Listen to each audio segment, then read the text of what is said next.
생존율 향상에 대한 추세에 대해서 우선 보여드릴 거고, 두 번째로는 이제 유방암 유형별로 있는 특성에 따른 이제 생존율의 변화에 대해서 이제 간단하게 이제 보여드리겠습니다. 우선 유방암이라는 건 한국에서 또는 미국에서는 가장 흔한 유방암이고, 그 여자에서 진단되는 암 중에 한 20%는 이제 유방암이 이제 차지하고 있습니다. 1년에 한 22,000명 정도가 새로 이제 유방암이 진단이 되고 있는 추세를 보이고 있습니다.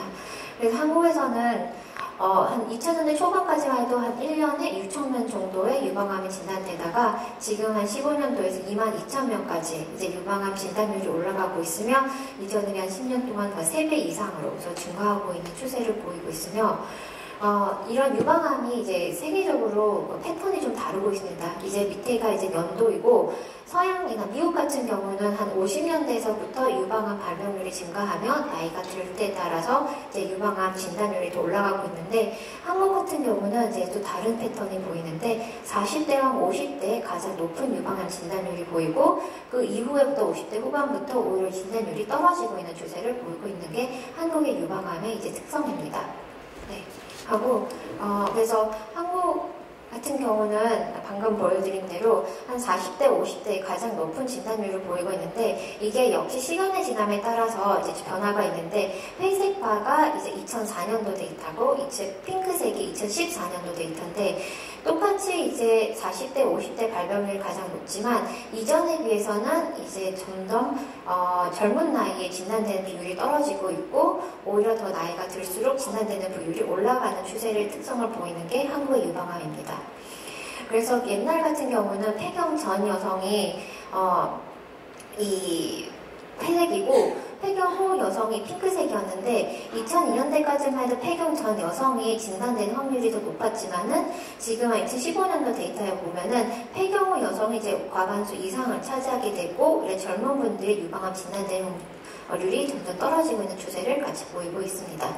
그래서 기수별로도 역시 이제 시기에 따라서 차이가 나는데, 옛날 같은 경우는 이제 이 보라색이 3기, 노란색이 4기, 이 진한 핑크색이 2기, 1기, 회색이 0기인데, 예전에 같은 경우 0기랑 1기 때 진단된 확률이 50%가 안 되었지만은, 지금은 0기에서 1기 진단될 확률이 50%가 넘고, 0기, 1기, 2기까지가 보통 초기 유방암을 하는데, 이때 진단되는 환자들이 거의 한 90% 정도를 이상을 차지하게 돼서 한국 같은 경우 유방암이 점점 이유가 좋아진다고 보시면 됩니다.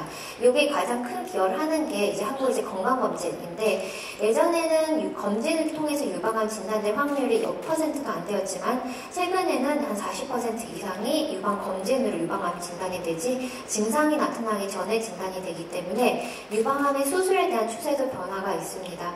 예전에는 핑크색인 전 절제술이 훨씬 더 많이 있었지만은, 현재 같은 경우는 역전이 되어서 부분 절제술인 파란색이 한 60% 이상을 차지하고 있고, 전 절제술 같은 경우는 한 37%로 오히려 감소하는 추세를 보이고 있습니다. 이에 따라서 환자분들 자기 이제 몸이나 이제 건강에 더 관심이 가기 때문에 거기에 따라서 재관에 대한 수술의 변화도 보이는데, 옛날에는 별로 유방암 전절제 하더라도 재관을 별로 안 했지만, 지금 같은 경우는 1년에 한 1,300건 좀 안 되게 저건을 같이 하고 있고, 이 데이터는 사실 2015년도에 유방암 재건에 도움이 되었는데, 아마 그 15년도 데이터가 아마 나오면은 여기서 아마 훨씬 더 많이 증가할 것으로 우선 예상은 되고 있습니다. 그래서 이런 생존율 향상이 진단율의 변화가 있는데, 생존율에 따라서도 이제 변화가 나타나고 있습니다. 예전에 우선은 전체 유방암의 생존율은 이제 기수랑 차이 없이 나온 생존율인데, 5년 생존율 한 89%, 10년 생존율 81%를 나타나고 있습니다.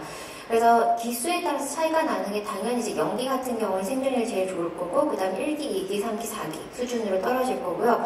5년 생존율 0기는 99%, 1기는 96, 2기는 90, 3기는 75, 4기는 23%로 이런 생존율의 차이를 보이고 있습니다. 그래서 이런 생존율에 영향을 미친 인자들이 여러 가지가 있는데, 그 중에 이제 영향 미친 인자에 대해서 지금 앞으로 보여드릴 건데, 우선은 성별. 있는데 성별 당연히 여자가 남자보다는 예후가 더 좋습니다. 우선 검진 확률도 높고 유방에 대한 관심이 더 많고 진단이 더 빨리 되기 때문에 더 생존율이 좋고, 남자 같은 경우는 이제 별로 유방에 대한 검진이나 이제 촉진이나 이런 그래서 진단이 늦어지는 경우가 많아서 예후가 좀 더 안 좋은 추세를 보이고 있고, 그리고 연령도 당연히 젊은 사람이 유방암 진단이 되면 예후가 더 안 좋겠지요. 그래서 35살 미만에서 진단되는 경우가 가장 안 좋은 생존율을 보이고 있습니다. 83.7%이고, 그리고 35에서 50세 사이에 진단된 분들이 가장 좋은 생존율로 5년 생존율 91.7%, 그리고 50세 이상이 86.7%, 그 중간에 생존율을 나타나고 있고, 그 비만도가 맨날 이제 외래에서 운동하세요, 살 빼세요 하는 이유가 이제 비만도에 따라서 이제 생존율이 다르가 있습니다. 사실 근데 마른 건 또 좋지 않아요. 저체중, 그러니까 비만 BMI가 18.5 이하인 경우가 사실 생존율이 제일 낮고, 그 다음에 이제 비만인 경우가 25 이상인데 그때 88.7%로 그 다음으로 생존율이 떨어지며, 그 외 정상 체중이랑 과체중 같은 경우가 둘이 비슷하게 5년 생존율이 한 90%로 유지하고 있습니다. 그래서 결국 많이 뺄 필요는 없습니다. 정상이랑 과체중까지만 들어오시면 좋으니까 이제 비만까지만은 안 가시게끔 체중 관리해 주시면 좋을 것 같습니다. 그 다음에 이제 이쪽 부분부터는 아마 많이들 익숙하실 텐데, 당연하게 암이 크면 예후가 더 안 좋겠지요. 그래서 사이즈가 작은 게 1, 2, 3, 4인데 작은 것들이 예후가 가장 좋고, 암이 클수록 당연히 생존율이 떨어지게 되며 임파선 전이도 없는 것이 좋고, 많을수록 예후가 떨어지고, 그리고 그 외에도 이제 혈관 림프혈관 침범이라는 게 있는데, 아마 이건 생소하실 것 같지만 유방암이 임파선이랑 혈관 총에서 이제 침범을 하려고 하는 그런 현미경증 소견인데, 그런 게 없는 것이 당연히 예후가 좋고 있는 것은 예후가 좀 더 안 좋다고 나타납니다. 그 다음에 이제 조직학적 등급, 암세포가 얼마큼 많이 변형됐냐 따라서 차이가 나는데, 정상에 가까울수록 그게 1번인데 그래서 예후가 좋고, 정상에서 멀수록 예후가 좀 더 안 좋게 나타나게 됩니다.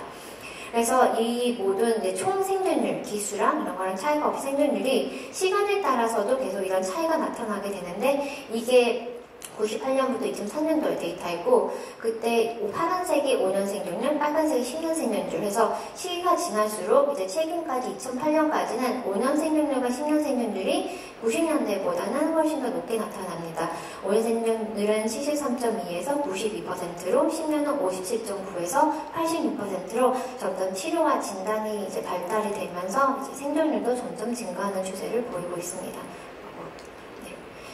그래서 이 모든 걸 또 이제 기수에 따라 차이가 나는데, 당연히 이제 연기랑 희귀는 워낙 이제 조기에 발견되고 예후가 좋기 때문에 시간에 따라서도 이제 차이가 없는데, 파란색이 90년대, 빨간색이 90년대 중후반, 초록색이 이제 2000년대인데 1, 2기에서는 그렇게 큰 차이가 없지만 2, 3기에서는 이제 획기적으로 차이가 많이 나타나게 됩니다. 이 모든 것이 역시 의학의 발전에 따라서 나타나게 됩니다. 그 다음에 말씀드린 그 유형별 특성인데, 이제 유방암 성격이라 들어보셨을 거고, 유형이라고도 아마 들어보셨을 건데, 그 두 가지를 결정한 인자가 유방암 호르몬 수용체 여부랑 허투 수용체 과발현 유무에 따라서 결정하게 됩니다. 이 두 가지가 각자 무엇인가는, 우선 여성 호르몬 수용체는 여성 호르몬이 암세포에 결합하는 부위고, 모든 환자분들한테서 유방암이 진단이 되면은 수용체 여부를 확인하게 됩니다. 그게 에스트로겐 수용체와 프로게스테론 수용체 두 가지가 같이 있으며, 에스트로겐 수용체가 있다는 뜻은 결국 역으로 여성 호르몬의 영향을 받는 유방암이라 생각하시면 됩니다. 또 모식도로 보여드리면 이 오렌지색이 유방암 세포라고 생각하시면 되고, 그 위에 있는 저 파란색이 이제 팔 같은 거여서 이 유성 호르몬이 그 핑크색인데, 이게 저 파란색 팔 같은 거에 붙으면은 이 수용체가 자극이 되면서 유방암이 이제 성장하게 되는데, 이건 호르몬 수용체 양성의 환자는 이렇게 유방암 성장하게 되지만, 음성이 같은 경우 환자는 호르몬 수용체 팔이 없기 때문에 여성 호르몬이 아무리 많아봤자 거기에 영향을 받지 않고 그냥 자기 페이스대로 이 유방암은 자라게 됩니다. 그렇기 때문에 이런 걸로 이제 유방암의 항호르몬 치료나 이런 치료 방향이 달라지게 되는 거고, 그래서 이 수용체가 역시 예후에도 이제 차이가 나타나게 됩니다. 보통 두 가지 다 양성인 경우가 45, 한 가지만 이렇게 15, 프로게스테론만 이렇게 5%로 보통 한 65에서 70%의 유방암 환자분들이 항호르몬 치료나 여성 호르몬의 영향을 받는 유방암을 갖고 있는다 생각하시면 됩니다.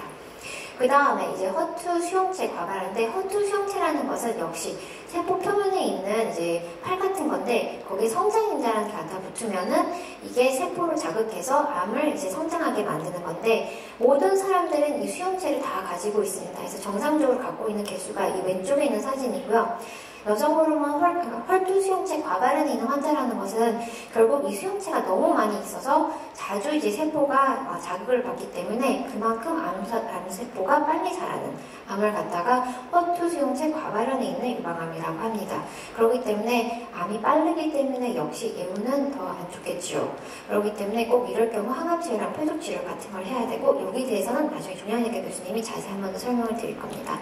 그래서 총 이렇게 두 가지를 교합해서 네 가지 성격이 나오는데, 이 네 성격에 따라서 예후가 달라지는데, 우선 여성 에스트로겐 수용체 유부에 따라서 생존율이 파란색이 수용체가 있는 것이고 초록색이 없는 경우인데, 있는 경우가 5년 생존율이 94%, 없는 경우가 84%란 10%의 차이를 나타나게 되고, 프로게스테론 수용체도 역시 양성이 94%, 음성이 85%. 그래서 결국 여성 호르몬 수용체 있는 경우가 생존율이 더 좋은 결과를 나타나게 되고, 그다음 허투 과발현 같은 경우 음성이 더 좋다고 말씀드렸다시피, 음성 같은 경우는 5년 생존율이 92, 양성이 89%로 이렇게 차이가 나타나게 됩니다. 그래서 이거를 결합해서 총 4가지 성격이 나오는데, 그래서 제일 좋은 성격은 결국 허투 음성 호르몬 수용체 양성의 성격이 가장 좋은 예후를 가지면 5년 생존율이 한 95% 정도 나오고, 그 다음이 허투 양성 호르몬 수용체 양성 성격이 91.8%, 그 다음에 허투 양성 호르몬 수용체 음성이 86%, 허투랑 수용체 둘 다 음성의 경우에 84%로 결국 3중 음성이랑 부르는 이제 허투 음성이랑 호르몬 수용체 음성 성격이 가장 안 좋은 생존율을 나타나게 됩니다. 그래서 이 수용체 성격에 따라서 역시 재발률 패턴에도 차이가 나는데, 우선 크게 차이 나는 게 호르몬 수용체 양성이냐 음성이냐에 따른 차이가 많이 나타나게 됩니다. 보통 이제 호르몬 수용체 양성이면 약 타목시펜이나 메나라 같은 레트로조 약을 5년 또는 10년 복용하게 되는데, 호르몬 수용체 음성 같은 경우는 첫 5년 내 재발률이 제일 높고 첫 1, 2, 3년 때 제일 높습니다. 그리고 5년이 넘으면은 1.1에서 0.6%로 이게 재발 위험도를 나타나는 건데, 위험도가 이렇게 높을수록 당연히 재발을 많이 한다는 소리고, 위험도가 떨어질수록 재발을 덜 한다는 소리고, 근데 호르몬 수용체 음성 같은 경우는 그래서 5년 이전이 위험하고 5년 후에는 상대적으로 위험률이 떨어지게 됩니다. 대신 이제 호르몬 수용체 양성 같은 경우는 첫 5년 내에 미묘하게 이제 살짝 증가를 하지만은 결국 5년이 지난 10년 후까지도 계속 이제 상대 위험률, 재발 위험률이 1.1대 이상을 유지하기 때문에 요즘 이제 호르몬 약을 5년이 아니라 10년 복용하자는 이제 추세가 나타나게 되고, 이를 또한 증명한 연구가 이제 아틀라스라는 이제 연구인데, 이 파란색이 타목시펜을 10년 먹은 거고, 빨간색이 타목시펜을 5년 먹은 거고, 이게 높을수록 재발률이 높다라는 이런 그래프를 나타내고 있습니다.